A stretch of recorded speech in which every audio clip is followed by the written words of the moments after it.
Right now at noon, authorities in southwest Missouri bring charges against a woman in a fatal DWI crash from Christmas Eve. And even though we have the clouds, we still have another beautiful day out there with some showers. We'll take a look at all of that for you coming up.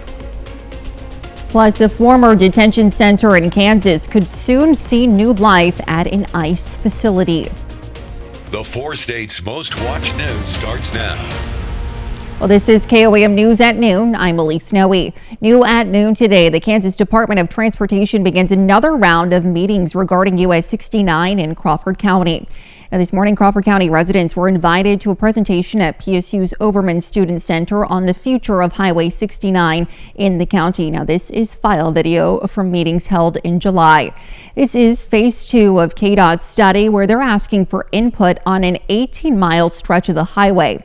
KDOT has been conducting open houses since May of last year to gather input on the development of the highway in southeast Kansas. Now, if you were unable to attend this morning's meeting, there will be another one tonight from 4 p.m. to 6 p.m. also at the Overman Student Center at PSU. Tomorrow from 11 a.m. to 1 p.m. another presentation will be held at the Sacred Heart Catholic Church in Frontenac, and the Northeast High School in Arma will also hold a meeting tomorrow from 4 p.m. to 6 p.m.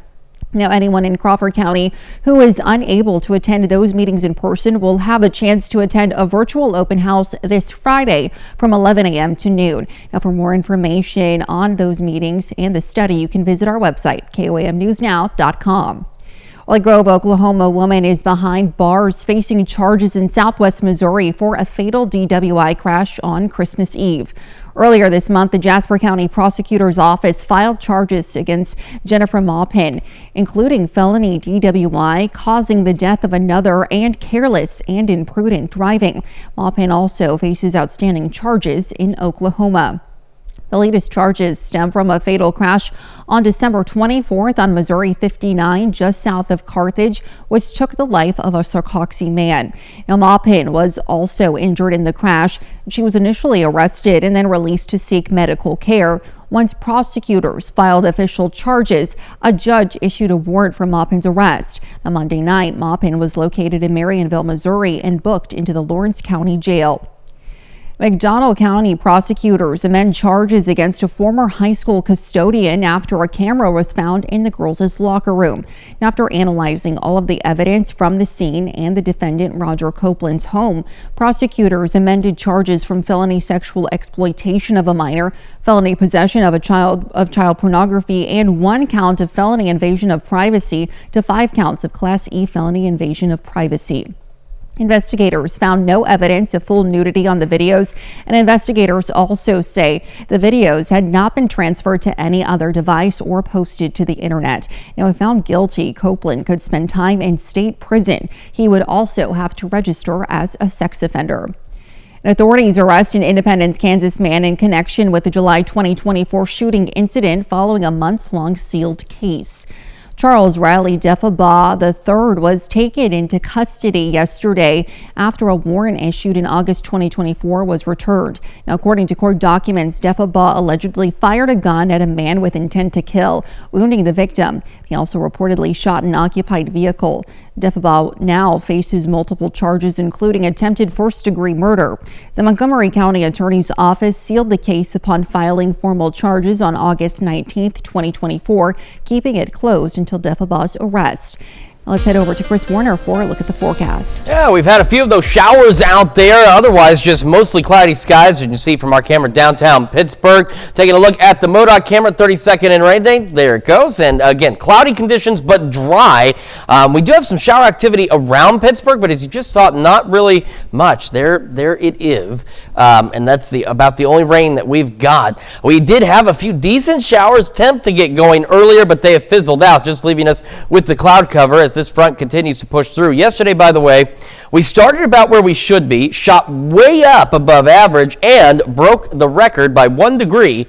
set back in 1981. So we thought that we certainly got warm yesterday. Not as warm today, but still above normal. 63 in Joplin, 55 rather in Pittsburgh. We do have some warmer temperatures down south, getting a little close to 70. A little cooler up to the north, but still not bad. Upper 50s and low 60s. We'll continue to maintain pretty decent temperatures through the evening with those mostly cloudy skies, but as the clouds begin to clear out, those temperatures will begin to drop a bit. We'll have a look at your full forecast, talk about the additional warm weather and other rain chances on the horizon here in just a few more minutes. Elise? All right, Chris, thanks. Well, potholes are more likely to appear after a big snow, making them a common hazard this time of year. Now, they could cost you hundreds of dollars in repair, but there's one thing you can do now to minimize that risk, which is check your spare tire. Now, according to AAA, more than 1,400 Kansas drivers needed a tow because they didn't have a usable spare. And fishing holes across the 4 states are gearing up for another exciting fishing season. Now, to help get you ready, we sat down with experts from Bud's Bait and the Missouri Department of Conservation in Joplin to find out everything you need to know to reel in that perfect catch. You're going to fish the trout parks, keep in mind that there are zones according to what type of lure you're going to use. If you're unfamiliar with what the zone boundaries are at the park, tell them what type of lure you're going to use, and they can tell you what zone you're going to fish in. We'll even have a few people that fly fish, and so we have all the fly fishing stuff also, rods and reels, and that's typically what people are gearing up for now. Skolicki says if you're a first-time fisher, there are plenty of people in the 4 states willing to help. He says all you have to do is ask. Well, a former detention center in Kansas could soon see a new life as an ICE facility. Jackson Kurtz has the details. Since 2021, the former Leavenworth Detention Center has sat empty, but that could change. If the city of Leavenworth okays it, CoreCivic would possibly use the facility for ICE to house illegal immigrants or people in the process of being deported or close to it. People that would presumably come from as far as, North Dakota down through Nebraska, up from perhaps Oklahoma, the western flanks of Colorado, depending on what all facilities they have. But 1,100 beds would give them some flexibility in the center of the country. Immigration attorney Michael Sharma Crawford says CoreCivic has been working for years to make it an ICE facility. This strange visual that they think they can create of just streams of people leaving the United States. But they have to have a place to start from. They have to have a place to create that body of people. He says the site would raise many ethical and moral questions. You're literally tearing families apart. We're wasting money when it could be more efficient, when they could continue to contribute to society, and we're just throwing it away because somebody needs an enemy to hate. Now, when contacted for comment, an ICE spokesperson said they will respond once they return to the office. CoreCivic was also contacted for comment. Now, their response said in part their services would help solve problems in ways the government could not. Well, coming up, a new program is launched to help support Kansans caregiving for a loved one with Alzheimer's or related dementia. And later, we're making Alabama firecrackers in the Mr. Food Test Kitchen. Well, Kansans who are caregivers of a loved one with Alzheimer's or related dementia will now have access to more support. The SAK Area Agency on Aging can help people get connected to this program. The Kansas Respite for Alzheimer's and Dementia program offers temporary substitute support like in-home respite care, including personal care and institutional respite by placing the care recipient in a nursing home. Now, for caregivers, the battle against dementia can be tough.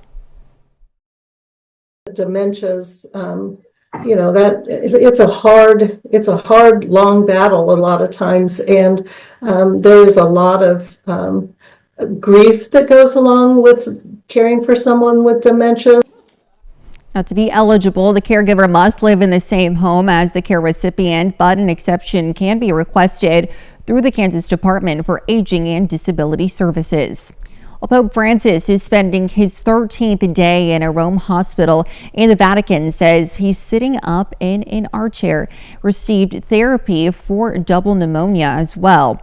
Now, CBS's Chris Livesay is in the Italian capital with the latest on the Pope's condition.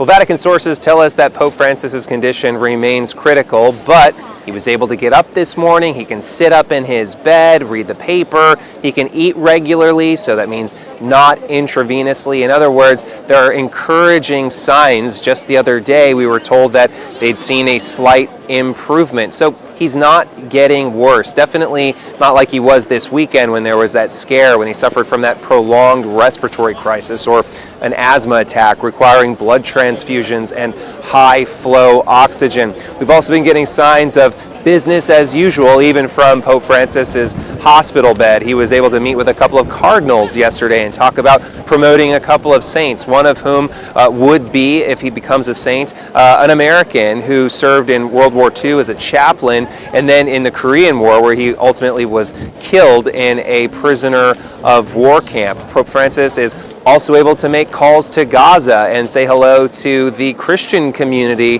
there in that war-torn part of the world. So encouraging signs for Pope Francis, but again, his doctors emphasize that he is not out of danger. Chris Livesay, CBS News, Rome. And still to come on KOAM News at noon, Mr. Food. We've got the perfect thing to serve on a cheese board with chili or simply to eat as is. What could it be? Stick around, it's coming up next. And even though we've got more clouds today, more sunshine is on the way. We'll have a look at that, plus those rain chances next week when we come back. Welcome back to the KOAM News at News. We've got those mostly cloudy skies across the region this afternoon. Some of us have had some showers, others have not. And in some cases, we see the rain on the radar, but it's not actually reaching the ground. Let's take a look outside downtown Pittsburgh. Again, mostly cloudy. Difficult to tell for sure if it's raining out there, but I'm going to tell you right now, it does not appear as though anything has any water droplets on it at this point. Skywatch Storm Tracker does show some shower activity in Pittsburgh, but as you just saw, if there is anything, it's some very light sprinkles out there, and that stretches back toward Lamar, south of Stockton, down toward in between Parsons and Oswego, and then just around the Coffeyville area as well. But again, not all of that is necessarily reaching the ground. Now, we did have some showers, maybe even into Nevada, Fort Scott, that actually did reach the ground, maybe briefly, but at least they certainly tried. We are seeing, if you watch this loop, you'll see a little bit of redevelopment trying to take place on the trailing edge. Again, we're not expecting any, thunderstorm activity, but we may get a few additional showers. And I think our shower chances will continue, as we discussed earlier, through at least maybe 3-4 o'clock at the latest before it's out of here, and then we're just dealing with the mostly cloudy skies. Now, of course, as we've also discussed in the past, the clouds act as a thermal blanket, and they keep our warmer air in. Temperatures will still fall back in the evenings, but not too much. But the thing is we'll lose the cloud cover after about midnight, 1 a.m., and temperatures will drop a little quicker behind that. Between, let's say, the now and 1 a.m., our low temperatures, the temperatures will fall slowly. But then see, as we lose those clouds, those temperatures do begin to drop a little faster, are going to be seasonably cold tonight. You saw where our average low should be. This is about it. So we'll be seasonably cold tonight, but compared to this morning, it'll be upwards of 20 degrees cooler to start our Thursday. But worry not, skies are clear. They will remain that way. We'll have plentiful sunshine. We've got gusty northwest winds and temperatures similar to what we're expecting today. We'll just have more sunshine to go along with that, make it feel a little nicer as we go back into the upper 50s, low 60s. And we go into Thursday night and into Friday morning. Overnight, those winds shift out of the southwest. Of course, southerly winds, especially this time of year, you know what that typically means. Warmer air. And so by Friday afternoon, temperatures will be a lot closer to what we saw yesterday and Monday. In fact, of course, as we mentioned earlier, yesterday we actually broke a record high by 1 degree. And we're going to be closer to that. Maybe not at record-breaking points, but definitely warmer as we head into Friday afternoon with more ample sunshine. So again, a few more showers out there, I think, before 3, maybe 4 at the latest. Upper 50s, low 60s, north breeze 5 to 10, so we're getting behind that boundary. We'll have clearing skies overnight tonight, and that will allow us to eventually drop back into the mid-30s. And as we head into tomorrow, upper 50s, low 60s again, but northwest winds occasionally gusting upwards of 20 miles an hour. Friday, upper 60s, low 70s, a bit warmer, still breezy though. Keep that in mind. If you've got some plans for Friday afternoon, it's going to be a little windy or a little cooler. We'll be a little below normal Sunday, Monday, and possibly into Thursday. But in between, not bad temperatures. Now, next week, the thunderstorm threat, we've talked about it. It showed up a little bit. Not showing up nearly as impressively now. It looks like it's going to stay off to our south, but that is just kind of a precursor. You know, we are starting to scratch the surface of severe weather season. We definitely want to start having, you know, those severe weather tips in mind just in case, because March is officially this Saturday, and of course, you know, get that mix of wild weather here in the 4 states. But at least for now, just some rain. Absolutely. All right, Chris, thanks. And stick around. We're making Alabama firecrackers in the Mr. Food Test Kitchen. We'll be right back. Well, when it comes to easy snack recipes, it doesn't get much easier or tastier than today's Mr. Food recipe. Howard's making Alabama firecrackers in the Mr. Food Test Kitchen. If you've ever had Alabama firecrackers, then you know what all the hullabaloo is about. These crazy popular saltines are so addictive and so simple to make that we've included a version of them in our Ultimate Recipes Across America cookbook. To make them, all you have to do is place some ranch dressing mix in a resealable plastic storage bag, along with a bit of crushed red pepper, garlic and onion powder, and a little vegetable oil. Now we mix this well, add in a couple of sleeves of saltine crackers, and shake it up. By the way, make sure you shake the bag gently so you don't break up the crackers, or you'll end up with Alabama firecracker crumbs. Also, locals will tell you to let the crackers sit overnight so that all the flavors really soak in. If you make a big batch today, you can have them on hand whenever you need something surprisingly good. And although they're the perfect go-along with soups and chili, I like them best on their own, as a snack. To get the recipe for our Alabama firecrackers, all you have to do is go online. I'm Howard with Kelly in the Mr. Food Test Kitchen, where today we found a snackable Southern way for you to say, ooh, it's so good. You can find the recipe on KOAMnewsnow.com. Now let's take a look at the 4-state market prices.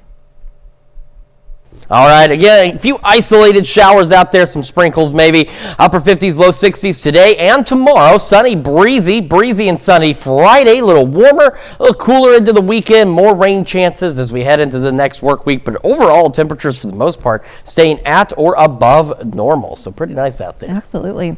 And coming up tonight at 5, weight loss drugs are gaining popularity for heart health. We're going to see how cardiologists and patients are using them.